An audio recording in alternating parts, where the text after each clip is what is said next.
Olá, pessoal. Vindo aqui colocar o meu posicionamento acerca desse fato estarrecedor que envolve a criança de 10 anos, lá do Espírito Santo, que engravidou do tio biológico, cujo tio abusava sexualmente da criança há mais de 3 anos. Ou seja, essa criança efetivamente não teve ainda o privilégio e o direito de ser criança, porque a coisa estava acontecendo já há mais de 3 anos. E talvez até por isso estimulou precocemente o processo da ovulação. E a criança engravidou aos 10 anos de idade. 32, 33 quilos, talvez, 1,32 m, muito pequenininha, e já dentro dela carregando um feto, né? Carregando uma vida. Mas entendamos que não haveria condições alguma dessa criança evoluir com essa gestação. Tanto assim que toda a equipe médica do Espírito Santo, o estado de origem dela, entendeu que haveria que intervir, né, na gestação quanto antes. E eles próprios, já balizados, já devidamente documentados e legalizados, tiveram um aval da justiça para interromper a gravidez. Mas por alguma questão que eu desconheço, resolveram encaminhar para Pernambuco para que o procedimento acontecesse aqui, uma vez que, infelizmente, esse fato não é um fato ocasional. Temos aqui no estado sistematicamente casos de crianças abusadas, inclusive por pessoas muito próximas da família, os próprios pais, os tios, os padrastos têm feito isso sistematicamente. E até então a gente entender isso como uma conduta sã, isso é impraticável, mas é a nossa realidade.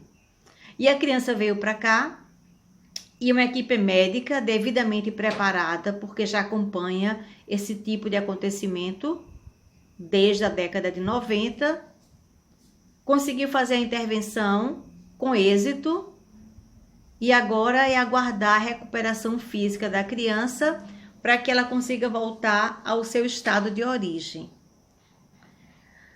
Aí nos preocupa vários quesitos. Primeiro quesito é a própria violência sofrida pela criança esses anos a fio. Segundo quesito, onde estava a família dessa criança que não percebeu que ela era violentada sistematicamente por esse tio biológico, por esse indivíduo insano?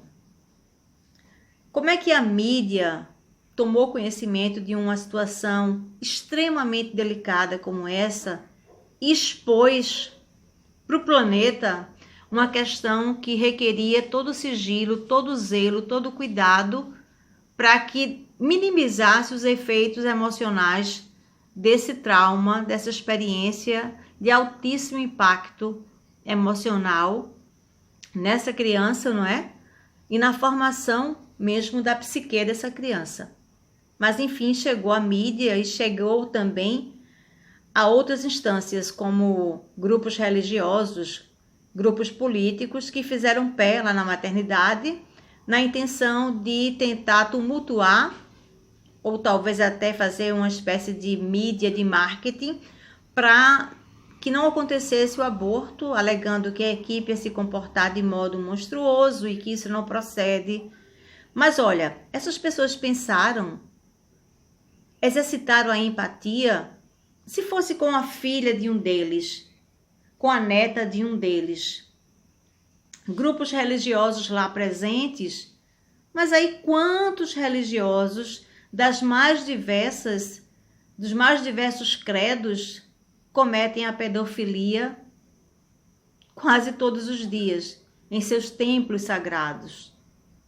Então, vamos tentar filtrar as coisas e ver o que realmente importa. O que importa nessa catástrofe é salvar a vida da criança. E isso foi feito.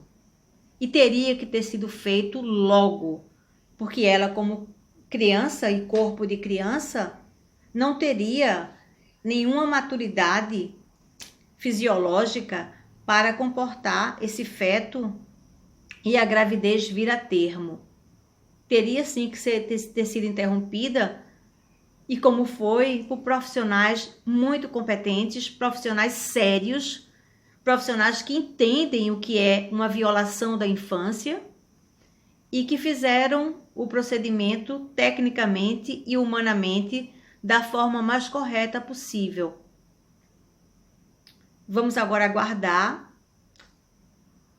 porque vai terminar saindo também na imprensa, na mídia, para onde essa criança será levada e em qual contexto familiar ela será criada. Gente, ela tem apenas 10 anos. Essa é uma experiência que vai ficar para o resto da vida no cerne dessa criança.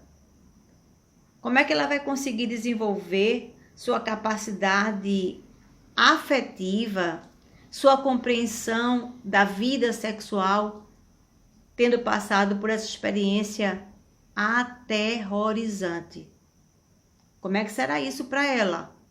Porque ela vai crescer, ela vai seguir a trajetória dela, mas entendam que o psicológico da criança ficará com esse trauma, com esse registro, por mais que se faça terapias e mais terapias, por toda a história da vida dessa criança. E enquanto isso, eu soube agora que localizaram o estuprador, localizaram essa pessoa que é biologicamente ligada à criança. E aí que se faça a justiça.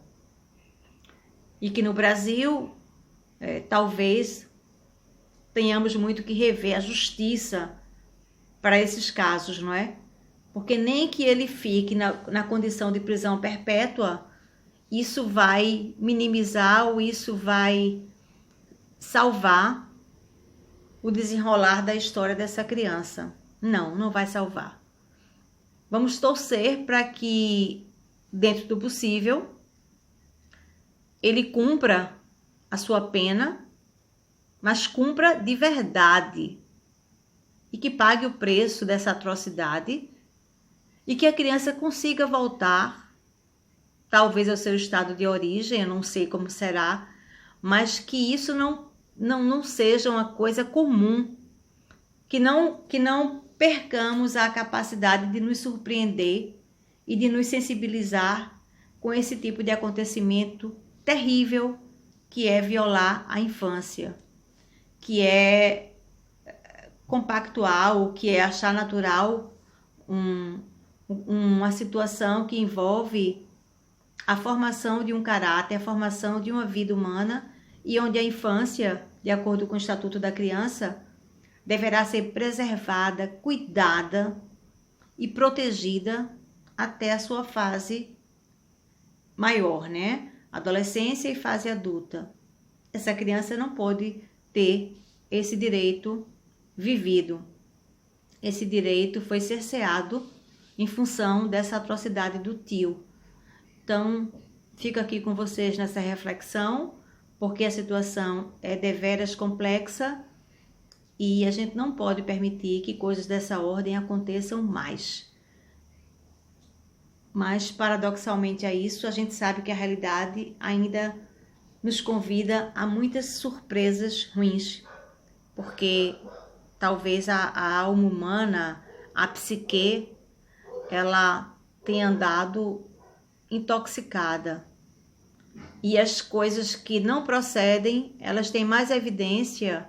E a insanidade está aí também em alguns youtubers que mencionam situações estarrecedoras para a criança e em contrapartida tem um nível de aceitação de seguidores que contraria o nosso senso de valores, de ética, de comportamento.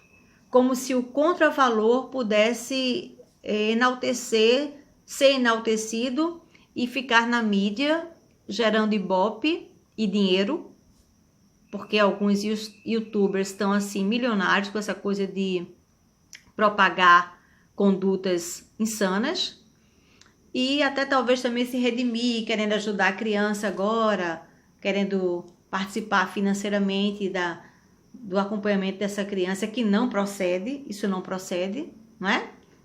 E que entendamos que não podemos deixar a condição de seres humanos morrer.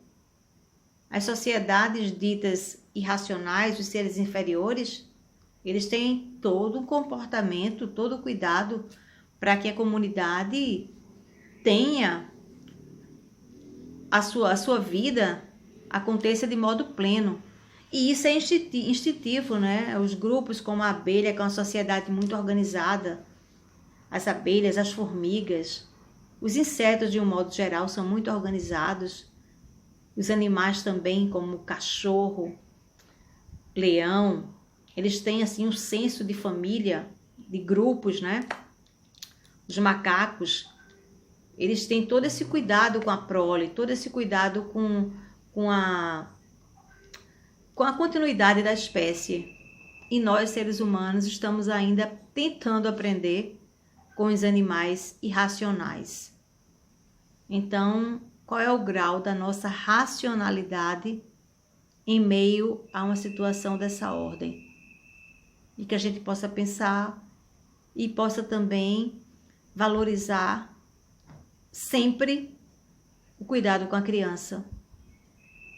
Elas serão os nossos adultos de amanhã. E qual sociedade que a gente está construindo para comandar, para gerir uma cidade, um estado, um país, em meio a todas essas atrocidades, tá? Que possamos pensar sobre isso.